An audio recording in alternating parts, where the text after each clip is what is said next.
Hello, you wonderful humans. Thank you for being here. It's Wednesday, it's 7 o'clock. That means it's time for our Wednesday weekly workshop where you get to ask Drew anything. Hi, I'm Drew. I'm the owner here at 3D Wellness, and I have more than 16 years of clinical experience helping people improve their health safely and naturally. And every Wednesday at 7 o'clock, we go live so that you can ask your questions and get some answers. I'm joined by the incomparable Two Boots Lori LeClaire. Hey, thanks for being a part of our community. She's reading off those chatted questions, and we will get you some answers. Ooh, nice. Thanks. I practiced a little bit. All right. If this is your first time here, thank you so much for being here. If you're watching this after the fact on Instagram, we are still pushing to get more and more followers on Instagram. Everybody on YouTube, please tell all your friends, because Instagram wants you to have 1,000 followers before you can live stream with them again. We have plenty of live streams that we've done on Instagram. We've never been flagged once. We like to think that we were not the problem child of the social media community. Please send people over to our Instagram, get them to follow. It helps us tremendously so that we can go back to live streaming onto Instagram. Other things you should know. The whole time you're here, you can chat in questions on YouTube. Lori will read them off to me. You can also call us. Our phone number is posted right up here because we want you to feel like if it's a personal question or a private question that you don't want associated with your username, that you can still ask it. So give us a call. We'll take the phone call. We'll get you some answers. While we wait for questions to roll in, I always like to go over what happened this week in clinic. And you can see we got a couple of things tacked up on the board. We got quite a few questions that rolled in throughout the week. People saying, hey, can't catch the live stream, but I'll watch it later. Please answer these questions. For now, this week at 3D, an anxious toddler. That's kind of heartbreaking. Like toddlers should just be toddling and should not be worried about life. They shouldn't feel anxiety yet. This kiddo's doing a lot better. And the strategy that we are using with them is the calming nutrients that we're giving them are getting baked into various goods. So the kiddo is unaware. Kiddo thinks they're getting cookies and brownies and stuff. And at first the parent was like, oh no, I'm feeding the kid brownies all the time. What's more important is that we're getting in the nutrients that we're missing. We can deal with brownies and cookies and all that stuff later. We can even use healthier versions of the same recipes. I like to look at the Toll House chocolate chip recipe and think of all the ways that I would tweak it just to kind of optimize it. But what we do first is we get the missing nutrients into the body, even if it's via cookies and brownies. Hand cramps. This was a new one for me. Trying to do stitch work, and the fingers would lock into place, she was saying. I was like, well, that sounds awful. I want you to do stitch work. I've seen your quilting. Looks fantastic. It was a circulatory issue, is what we determined. So started to put the correct nutrients on board to help circulation to the extremities, which is something I talked about in our Autumn Challenges workshop. That video will get released very soon. We held that last Saturday. We talk about circulation to extremities and how you can use ginger to fix that. You know, when you said hand cramps, Yeah. boy, I wish I would have known you when I had my first baby. Because when I was pregnant with Derek, I had similar sensations in my hands, and I was just gotten into needlepoint, and I had to like give that up because my hands were getting all cramped up like gnarly. that. So yeah, it's a real thing. It's a real thing. Hard to fall asleep, and I make a big deal about this. I'm always differentiating with people when they say, oh, I have trouble sleeping. Like, you have got to tell me more than that. Trouble falling asleep, trouble staying asleep, trouble feeling like it's time to go to sleep, trouble waking up from sleep. There's a lot of different aspects to sleep. But this week, a client that it was hard to fall asleep has come in and said that quite a few things have changed. And I'll tell you, one thing I worked with her on was just making sure that every night there was a set routine with a set order that she adhered to very closely to show her body. It's like a Pavlovian response. You get a trained response. She would take out her dog, brush her teeth, use her toilet, go to bed. And I said, just make sure it's always in that order. You've got to do the same order. And what happens is our brain remembers the pattern, and then the brain goes, hey, we just took out the dogs and brushed our teeth. We're going to pee and go to sleep next. I know what's coming next. I'll get ready for that sleep part. That was a big deal. Little bit of extra Mintran also can work wonders to help us fall asleep. Poor appetite. I got to draw this real quick. It comes up for a lot of people. Inside the human body, there is this intersection. It's a 4-way intersection. And it is where your stomach is trying to get food down into your small intestines.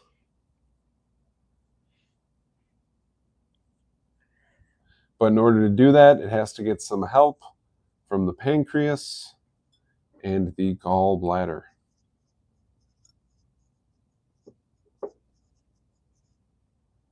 And often when people have a poor appetite, what is going on is that one or more of these 4 directions of traffic has a traffic jam in it. And if you've ever been in an intersection where there's a traffic accident or a jam or a person is driving very poorly, you know that a car going in one direction that blocks not only their lane but other lanes as well causes a lot of trouble. And this person's poor appetite was stemming from the fact the food could not easily flow from stomach to small intestines because there was a traffic jam at that intersection. And when we worked out how to support all 4 directions of traffic, she said, okay, now let's back it off because I don't want to eat so much. I'm like, okay, well, at least we fixed the problem. There's a wonderful supplement called Diaplex. If you ever have questions about poor appetite, give us a call, shoot us an email. We're happy to talk to you about Diaplex because that might be the thing that helps you. And then libido for both men and women came up. Holy smackers, do I know people who all of a sudden have a happier marriage. There's some really simple things that are safe and natural. They do not create a dependency that will boost libido, that will boost drive and performance even. They are wonderful, simple things. There's a product in particular that we used to keep 1 of on the shelf. Now we have to keep, as of today, I just ordered up 6 more extra. We'll be keeping 6 on the shelf because in particular for a handful of fellas whose libido has gone up, they don't come in and buy 1 box anymore. They buy 3 to 5 boxes at a time. And I'm like, okay, one of these days, those guys are both going to show up on back-to-back days. I got to stay stocked up on that. All jokes aside, the physical intimacy is a very important part of any committed relationship. So it brings us great joy here to be able to help facilitate and foster that. That was this week. 3D, or some of what we did this week. Yeah. Mm-hmm. Did you catch a photo already? I sure did. Beauty. Yep.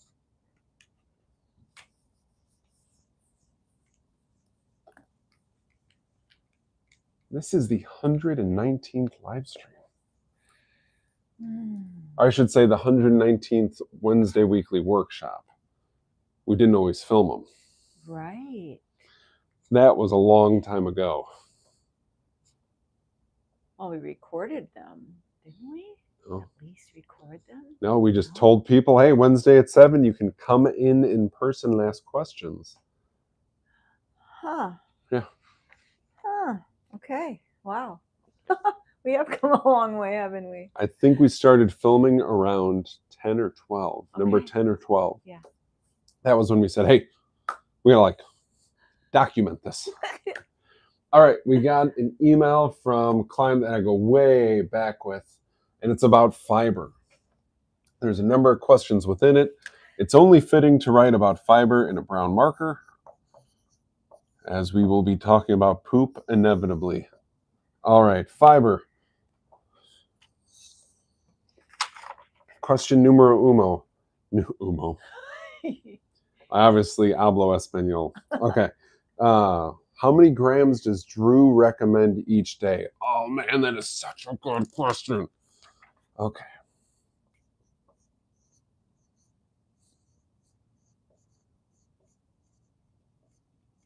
All right, how much daily? It can be as little as 5 grams, which sounds insane to a lot of people, or as much as 20 grams. That flies right in the face of most recommendations about fiber in our modern world. Believe it or not, I'm going to explain why by the time I'm done with this. What is the percentage split between soluble and insoluble? So the first thing we have to understand is the difference. Soluble fiber will break down and kind of break apart. People typically use it when they're working on things like cholesterol. Insoluble fiber is more the stuff to move your bowels. So what ratio do I recommend? Is heavily influenced by what we are trying to accomplish in the client's program. If they're constipated and their cholesterol levels are out of balance, I'm probably going 50-50 on their soluble, insoluble. If their bowels move daily easily and they feel like they get a full evacuation, but their cholesterol levels are all jazzed up, I'm probably going to talk to them about what they could do to get more of the soluble fiber in their eating. For the most part, I don't make a huge deal about the soluble versus insoluble. I'm more interested in the sources of fiber. We're absolutely going to talk about that. What are his favorite sources? Oh, convenient. It's almost like I read the questions ahead of time. Oh, Oh, you're too funny. all right, sources. What was it Johnny Carson that did the top 3? No, David Letterman, the top 10. Oh, yes, yes. And he would count down. I'm not going to be that dramatic or that silly, but I'm going to give you number 1 is going to be cooked root veggies. Aside from providing us fiber, they also provide us a good source of minerals. Most root vegetables, I'm talking carrots, radish, beets, kohlrabi. Sweet potato. Now, sweet potato is not a veggie. Darn. I know. I wish. Root, oh, like, man. Yeah, that would be amazing. They're not just giving us fiber. They're giving us a good dose of minerals. They're also imparting whatever nutrition was in the soil they were grown in. It's one of the reasons we recommend organic produce all the time, which is a lot of micronutrients. It's trace elements. It's things that you don't see magazine articles written about, but they feed things like the good bacteria in our gut. They help the bacteria on our skin to thrive, that kind of thing. Number 2 favorite source is going to be fruits. Fruits, not a particularly dense fiber source, but fruits are very easy to digest. It's very easy for our body to take in fruits, break them apart, use the fiber, use the vitamins that's in there, use the little cofactors, the little helpers that's in fruits to break that down, to get all that going. Then my number 3 is actually a supplement. It is called gastrofiber. Everybody was expecting me to say Spanish black radish. But that was the number 1 because radish is a root veggie. All right, gastrofiber comes in capsules. What I really appreciate about this product, it is predominantly psyllium seed husk. And people talk all the time about psyllium as a fiber. It's what Metamucil is predominantly made out of. The difference with gastrofiber, it's giving you psyllium, which is kind of bulky. It goes through your intestines like a guy in a crowd with his elbows out, just like bumping into people. Okay. I really hope we use my face as the thumbnail. Yes. Right there. We appreciate psyllium because it goes through the gut like that, but it can also slow transit times of food. It can be too bulky. So what gastrofiber has mixed in with it are things that help the flow of psyllium through so that it's going through bulky and helping cleaning the walls of the intestines. It's not getting hung up on anything. If every day you have 1 or 2 servings of cooked root veggies, 1 or 2 servings of fruits, you probably won't need gastrofiber. If you're not hitting that 1 or 2 servings of both of these things, I'm going to strongly encourage you to consider incorporating gastrofiber into your daily routine. And what would I recommend as a supplement if someone struggles to get enough in their diet alone? Oh, this is amazing. I just mentioned that. Sorry, I'm being real sassy tonight. This person was looking for an alternative to sugar-free Metamucil that a loved one's doctor had suggested. Yeah, gastrofiber, 100% gastrofiber. For all the reasons I mentioned about how it goes through bulky, but it definitely makes sure it keeps moving, in addition to the fact that it's in capsules. So it's really easy to travel with. I know a lot of people's bowel habits get negatively impacted by travel. It's also really easy to take with you to work, like in a pill box. And nobody's going to make a big deal if you have to pop 2 or maybe 3 capsules of gastrofiber at lunch at work. Otherwise, just take it at breakfast and dinner. Gastrofiber, we're usually talking about, Marker's trying to kaputz on me. What color? Brown. The brown one, okay. Yeah, no big deal. Most people, they need 4 to 6 a day. 4 to 6 a day on gastrofiber can give you some really healthy poops. So how much daily? Why is my amount lower than most people's? For the most part, when we're recommended to get a really high fiber intake, what's going to come along with that is using some non-optimal foods. There are a lot of whole grain products out there that people recommend because they're high in fiber. The issue I take with that is a lot of grain-based products, while they contain fiber, are also more work for your digestive tract to actually break them down. I'm interested in decreasing the amount of work your guts have to do while still providing fiber. So the amount I recommend is lower because for the most part, I'm telling people to have a lower intake of grains, and you shouldn't need as much fiber if you don't have your gut working at peak performance, max output all the time, trying to break down some difficult to break down grains. The soluble versus insoluble, I don't pay a ton of attention to it unless the person has a really specific issue related to cholesterol or their bowels moving. And my favorite sources, cooked root veggies, fruits, gastrofiber. There are other sources outside of that, but those are my top 3. Okay. Big shout out for sending in the questions. Love those questions coming in.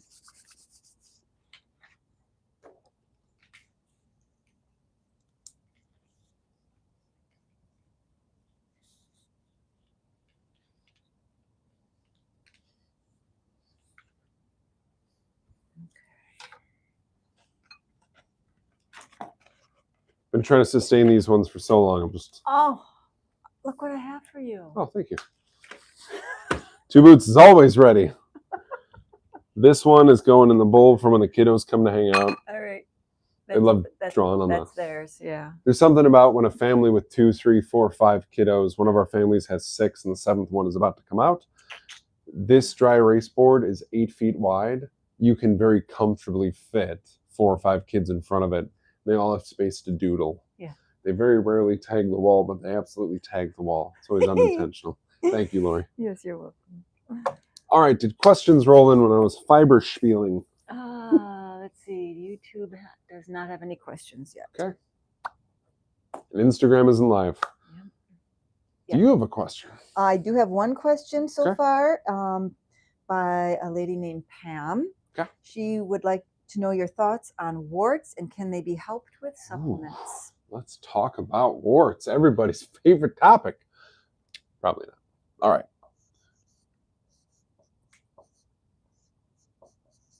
Warts. All right. Most common cause is viruses.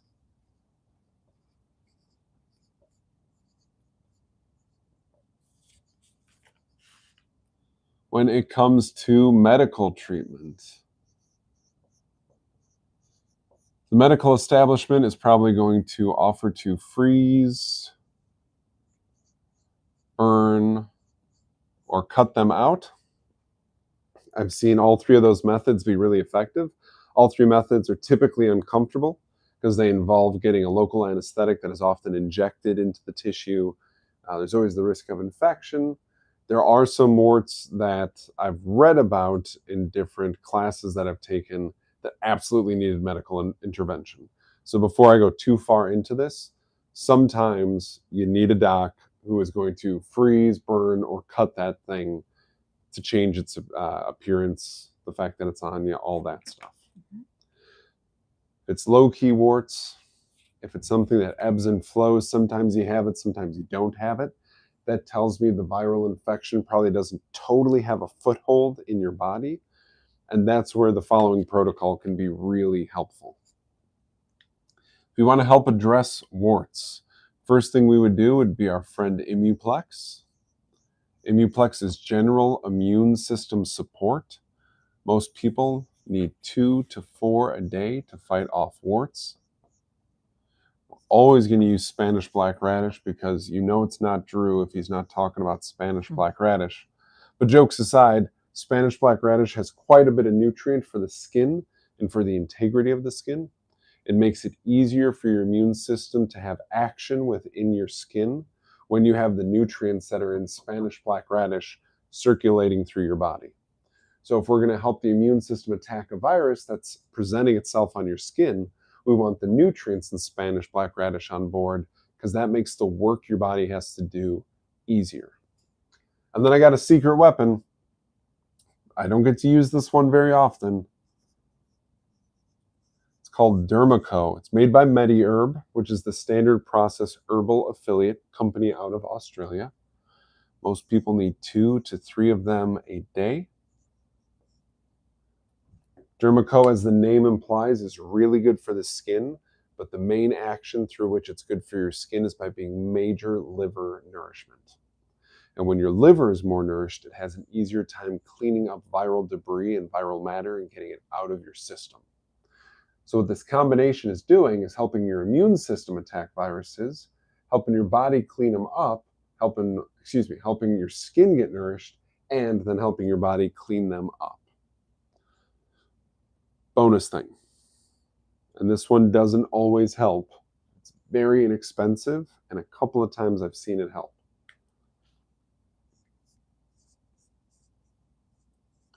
Topical oregano oil. Oh, geez, if I knew how to spell oil.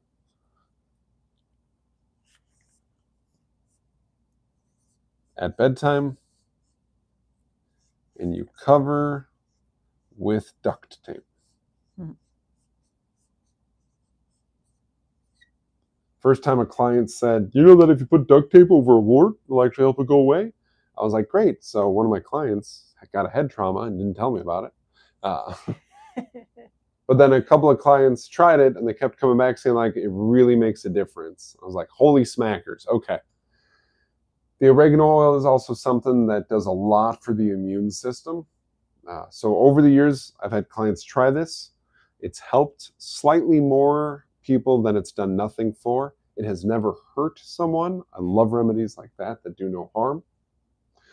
Get some oregano oil, put a drop or 2 on the wart, and then cover it with duct tape and leave it like that overnight. It can help the body destroy the wart. Any idea how long something like that takes? It really depends on the viral load in the body. The more virus there is in the body, the longer it takes for the body to handle that typically. So don't be discouraged, in other words, if it's not gone by the next day. Oh, yeah. Right? Oh, like this might be I can ballpark it for you. Yeah. 6 to 8 weeks. Yeah, like we have to be dedicated to it. It's mid-September now. We're like, hey, by Thanksgiving, this is going to be better. That's the mindset we have to have. Yeah. Good. That's warts. Cool. I'll pass Do you have that along. Do you have a fresh pink one also? That? Yeah. Yes. 2 Boots is all over it, y'all.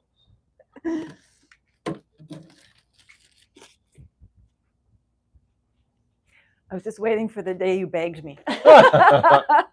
Waiting in the wings. That's close enough. Better we start getting comments on YouTube like, I like what he's saying, can't read what he's writing. Thank you. Any other desires of the colors? I'm going to try to work through all the colors tonight. We'll see. We'll see what comes up. See who's looking for all what. Right. Sounds good. I know you have other postcards up there of questions. We can either jump into those. Yeah, I let's would grab say, one of so that these. we can. Oh, this is a good one. Okay. This question that was sent in wants us to define the difference between cataplex E and cataplex E2. Ooh, that's a great question. I've wondered that myself. Okay. There are quite a few standard process supplements that have the same name except for a number in the title.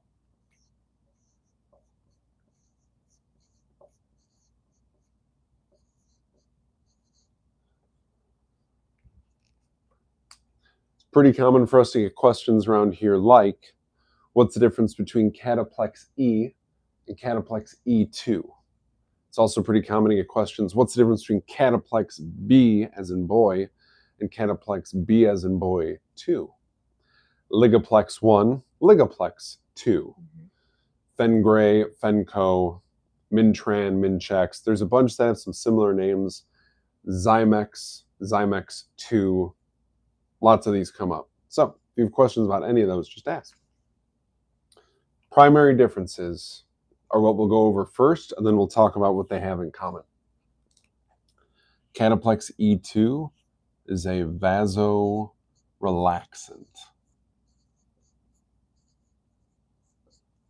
That means it is taking a blood vessel, and if you're looking down one of the blood vessels in your body, if you're looking down it like you're looking down a hose, like a garden hose, that way, when it relaxes it, what that means is it's actually going to help it dilate. It's going to help it open up a little bit.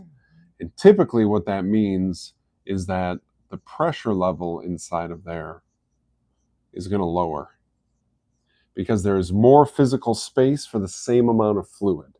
So instead of having 2 pounds of potatoes in a 1 pound bag, you have 2 pounds of potatoes in a 2 pound bag. Hey, it was designed to fit in there. That's fantastic. Vasorelaxant. Okay. When we look at cataplex E, it has a vasotoning effect. So typically people who have blood vessels that have some kind of bulging action, I hope that shows up on camera, where we would expect it to be shaped like a circle. There's a bulge in it. What cataplex E has in it are the nutrients that actually help restore that ideal shape to it, that even, circular, balanced appearance. It has a minimal pressure influence.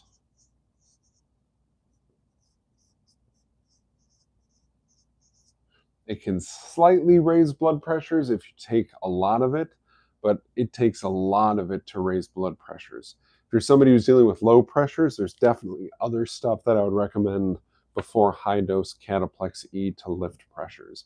And we don't hear about that a lot, but blood pressure issues, it's really common to see low pressure. And often if we go to a doctor, we're told like, hey, great, you have low blood pressure. That's really good. In some ways, yes. In some ways, no. We need a certain amount of blood pressure to make sure that we get oxygen and nutrients delivered to all the nooks and crannies of our body, including our brain.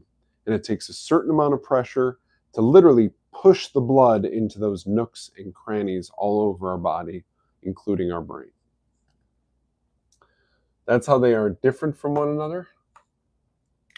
How do they come together? They are both rich in vitamin E from foods. They both give us the mineral selenium, which is really important for liver function as well. I should actually say liver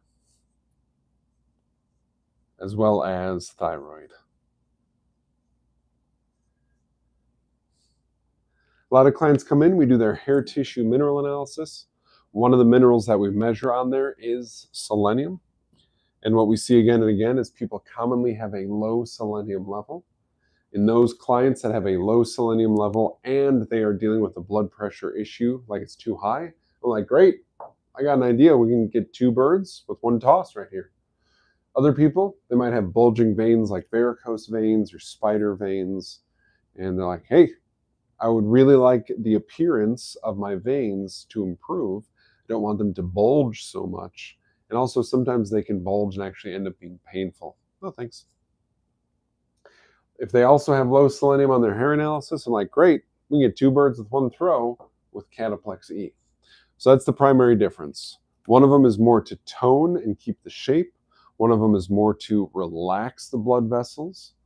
What they both do is they both give you vitamin E, which is needed for heart, skin, and they also give us selenium, which is needed for liver and thyroid optimal performance. That's the difference between Cataplex E and Cataplex E2. If anybody's wondering, very rarely do we see a person on both at the same time.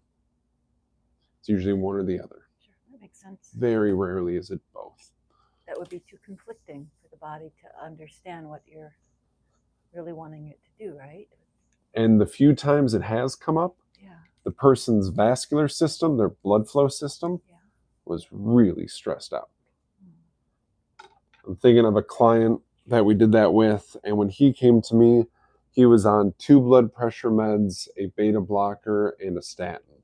He was on a lot of drugs related to his circulatory system. Yeah. Mm-hmm. He needed Cardio Plus, which contains the Cataplex E2, and in addition to Cardio Plus, Cataplex E. But his circulatory system was really stressed out, like kind of max to the gills kind of thing. Yeah, that's too bad. You had a question, unless YouTube has come up. Nothing on YouTube. Okay. I don't know if you want to take another card, or otherwise I can ask another one. Hit me with one. All right. And the topic is orange juice. Orange juice. Now, orange juice obviously is a popular beverage amongst Just us. walk through any grocery store, you can see that. Now we've got pasteurized, concentrated, with or without additives, and we have fresh squeezed, right? But my question is orange juice really healthy considering how high the sugar content is? From the research I did, it's 26 grams in an 8-ounce glass of orange juice. Yep. That's a lot of sugar. Sure. Albeit even though it's what they call natural. Yep. Is that really, what are your thoughts on that? Let's talk about it. Good thing I got this nice orange marker. Let's see how long it lasts. Orange, orange juice. All right. Yes, it is filled with natural sugar.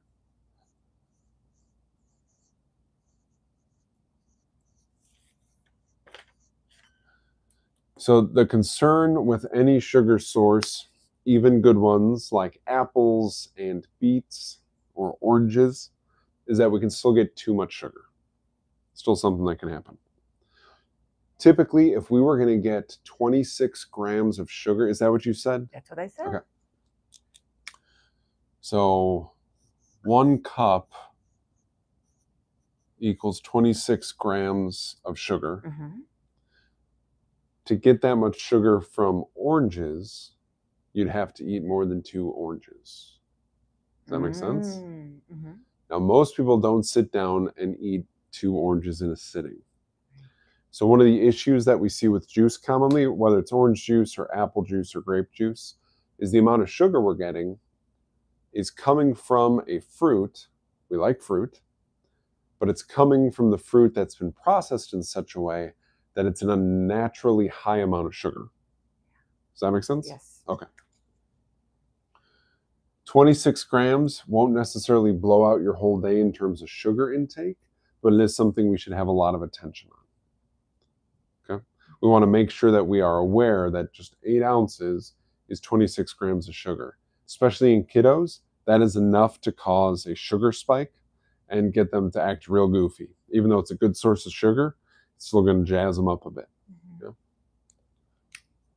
The gentleman who started Standard Process was named Dr. Royal Lee. He made a really big deal about juice. He said it has to be consumed within 2 hours of being made. And that's being generous, I think. The reason for this, in his experiments, what he found was after juice was made, whether it was apples, oranges, all sorts of different fruits, the components of the juice start to break down.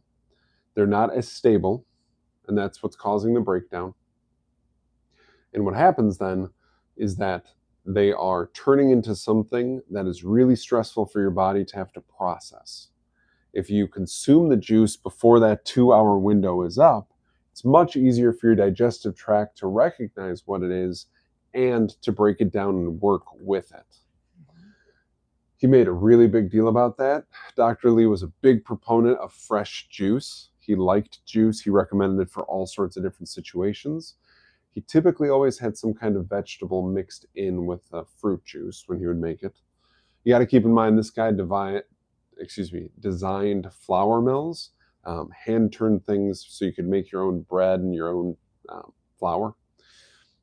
He had a different machine that he was working on, so you like a juicer, like one of the first old school juicers out there, which is really cool. A little clunky by today's standards, but this was 100 years ago, so we're gonna cut the guy some slack.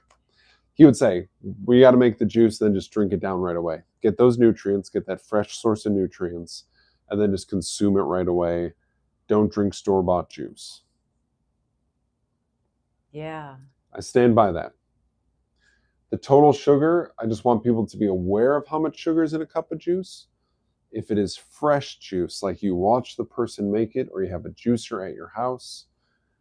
For years ago, one of my cousins got me for Christmas, she got me in the grab bag, was a citrus juicer. And we would always use that to make fresh orange juice. It was just perfect. It was just totally great. Best orange juice on earth is the stuff you would make and then drink it within 5 minutes. Also made really good mimosas, just for the record. That's what we're looking for in juice. We want it to be fresh made. We want to get it as soon as possible. Yeah. What hit home for me was the idea of how that it takes multiple oranges to equal 1 cup. Yeah. So it's not like you're eating 1 orange, you're eating multiple. Yeah. Yeah, that's a lot. There's some people who get upset with the juice company. I think it's Honest. Because they look at it and the main ingredient is water, I believe. Yeah, And it's by design. They're not trying to rip you off. 88% is supposed to be water. Okay. By design, I guess. Okay. Yeah. The idea is they're not trying to pump a ton of sugar, even though it's an ideal source, into kiddos. They're trying to keep it from having so much sugar. There's a very popular apple juice company, and in one of the 6-ounce boxes, the little boxes of juice, there's almost 40 grams of sugar. I'm like, that's a lot for a little human to take in all at once. I know some people are already saying, yeah, but they go run around and they're really active. That's all groovy, but it's still a lot of sugar, and sugar requires certain minerals like zinc and magnesium and chromium to get processed the right way. And the body still has to make insulin. It's not about the calories. It's about what the body has to do to process the food. Okay. There you go. Thank you, Drew. Yeah, you're welcome.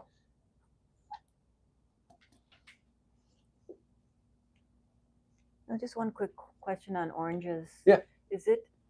It's not necessary to buy those organic with them having a rind on them, right? Yeah, Not eating the rind, obviously. So right.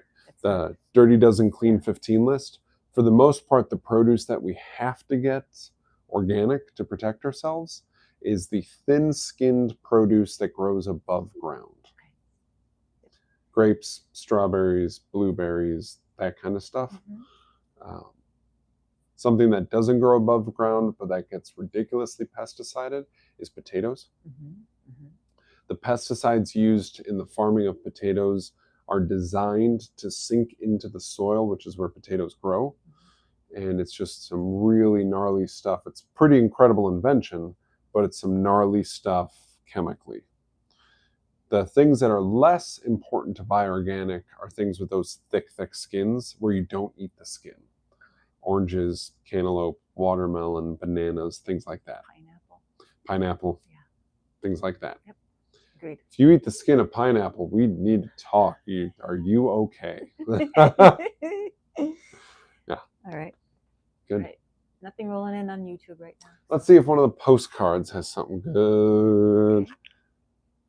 Oh, that's a whole No, that one might get me in trouble this week because a person higher up in the government is talking about that this week. Oh, yeah, this is a good one. Okay. If supplements are bothering your stomach and helping you feel better. Really good question.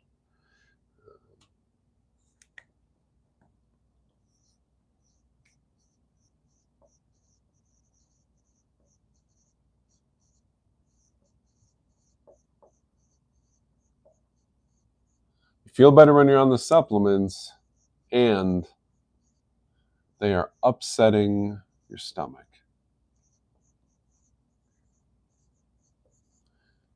This can come up. People might take a supplement to help their adrenal glands so that they are less inflamed or so they have more energy. They might take something for heart health so they can feel calmer or perform athletically better. All sorts of different nutrients and supplements you can take for all sorts of different issues. But sometimes taking those supplements can bother your digestive tract. Most common reason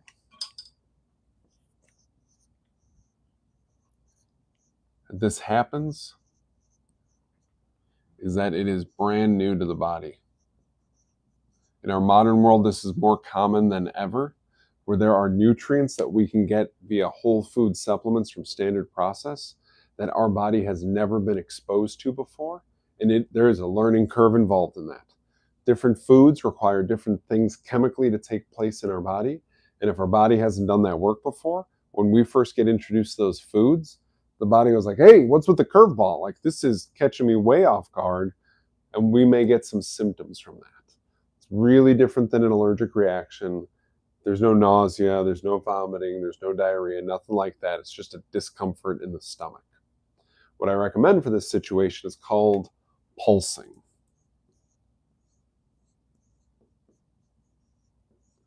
Typically what that means is we would look at the calendar for a week.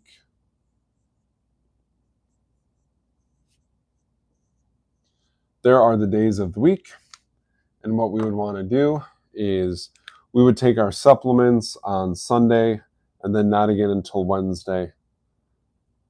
And what that does is very different than if we just took a lower amount of the same supplements.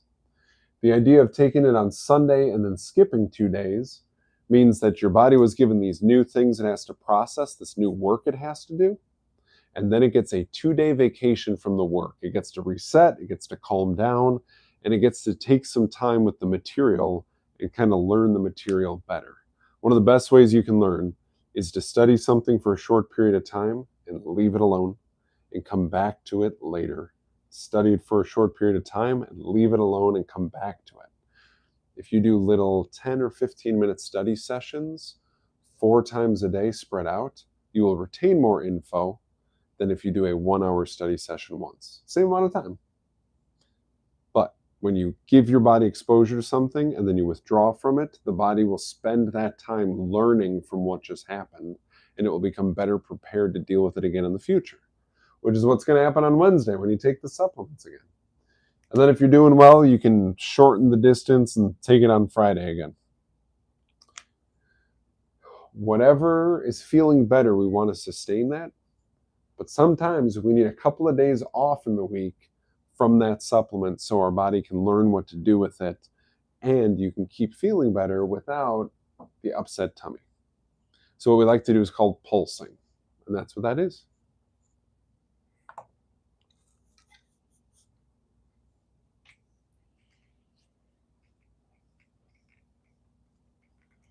I've got a tub of SP Power Mix over here. Mm-hmm. I'm going to use it as an example about this pulsing topic. Okay. This is SP Power Mix. Really wonderful greens blend from Standard Process. It's got 10 or 11 things that are grown on the Standard Process farm in it. So 10 or 11 foods grown in perfect soil conditions, cultivated optimally. When you look at the ingredient list in here, there's some stuff that's more common.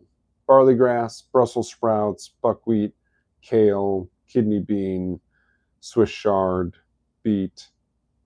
You run into that stuff. There's peach, apple, pineapple, strawberry. You can run into all that stuff. That's pretty common foods for the average person. But then also what's in here is daikon radish. I personally really like daikon radish. It's kind of spicy. It works very well in soups. Not everybody eats it. There is burdock in here. I'll give you $1 if without Googling it, you can tell me what burdock is for. And is it a fruit, a vegetable, or an herb? What else is in here? Lotus is in here. Oh, yeah. Udo is in here. Bamboo grass is in here. Combo, colts root, dandelion, plantain. Things people don't eat all the time. So day one of taking this product, your tummy might feel funky because it's getting a bunch of stuff it's never gotten before. It doesn't mean it's a bad product. That doesn't mean you're allergic to it. It means your body needs some time to get to know it before it can really maximize its benefit and minimize its discomfort in processing it. There's other funky stuff. Garland chrysanthemum, mugwort, oriental celery, leek. There's a fir tree, a type of fir tree in here. This is amazing. Yeah, stuff people just don't eat all the time. So cool. Yeah. Any questions, roll in. I just checked. All right, you wonderful humans. Dems to rules. We don't got questions. We call it a wrap. Okay, we're going to save some of those other note cards for when certain topics have died down in media, when certain figures in our world are not discussing related topics. I'm going to use my handy dandy looper pedal over here to play us out, but as always, we greatly appreciate all the engagement that we get from all of you. People who watch the videos, people who comment on the videos, people who send in questions so we can answer those questions. Thank you so much for doing that. It really helps us. Please tell your friends about us. The more subscribers on YouTube and the more followers on Instagram we have, the better off we will be. It makes it easier for us to reach more people and get them safe, natural help. I'm going to play out. Until next Wednesday, I want you to stay well.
We'll see you next week.